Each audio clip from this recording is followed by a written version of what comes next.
अस्सलाम वालेकुम दोस्तों, मैं हूं मोहसिन हमायूं और आप मेरा यूट्यूब चैनल देख रहे हैं मोहसिन डायरीज। दोस्तों, इस शख्स को देखिए, सोशल मीडिया पे वायरल होने वाली ये वीडियो। इसमें आप देख सकते हैं कि सैलाब से बचाव के लिए दरिया का रुख मोड़ने के लिए ये शख्स, जिसका नाम पीर ताज रसूल बताया गया है, दरिया के किनारे बैठा हुआ है। इसके हाथ में कोई किताब है, हो सकता है कुरान मजीद हो। ये कोई वजीफा पढ़ रहा है और अपनी फूंकों के जरिए दरिया के रुख को मोड़ने की कोशिश कर रहा है।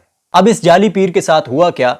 वही हुआ जो इसके साथ होना चाहिए था। अब दोस्तों, ये 2025 चल रहा है। दुनिया कहां से कहां पहुंच चुकी है। दुनिया ने इल्म हासिल किया, माहौलियाती तब्दीलियों को समझा, ग्लोबल वार्मिंग को कम करने की कोशिश की, डैम्स बनाए। उन्होंने ना सिर्फ अपने आप को सैलाब की तबाहकारियों से बचाया, बल्कि उसी पानी को महफूज करके उससे बिजली बनाई और उसको अपनी ज़राअत के हवाले से इस्तेमाल किया और आज दुनिया में तरक्की और खुशहाली में अपना नाम बनाया। और यहाँ 2025 में भी पीर ताज रसूल अपनी फूंकों के जरिए दरिया का रुख मोड़ने में लगा है।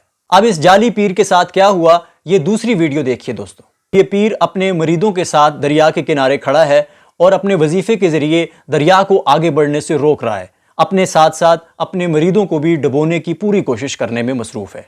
और फिर अचानक पानी के दबाव से जमीन का वो किनारा कट जाता है और पीर साहब का गुब्बारा फट जाता है।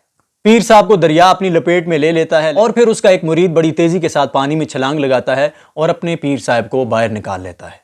अब इसको आप कुछ भी कहें दोस्तों, बदकिस्मती कहें, जहालत कहें, कम इल्मी कहें, फ्रॉड कहें, लेकिन एक बात तय है दोस्तों, जब तक बेवकूफ जिंदा हैं, जब तक जहालत बाकी है, तब तक नौसरबाज कभी भी भूखे नहीं मर सकते। उनका कारोबार चलता रहेगा। अब दोस्तों, इंजीनियर अली मिर्जा साहब जो इस वक्त जेल में बंद हैं, अगर उस शख्स को कोई ये खबर पहुंचाए तो उसने तो यही कहना है कि मैंने तो पहले ही कहा था कि मेरे नबी सा है ही कोई नहीं, ये जाली पीर तो शै ही कोई नहीं। मेरे नबी सल्लल्लाहु अलैहि वसल्लम ने 1450 साल पहले बताया था कि इल्म हासिल करो, धोखाधड़ी से बचो और छत की चार दीवारी बनाओ। पहले खतरे को कम करो और फिर वहां पे सो जाओ। अगर कोई शख्स चार दीवारी के बगैर छत पे सोता है और गिर के मरता है तो अल्लाह ताला उसका जिम्मेदार नहीं है। लेकिन दोस्तों, हमने अपने नबी पाक अलैहिस्सलातु वस्सलाम की तालीमात को छोड़ दिया, कुरान मजीद को छोड़ दिया।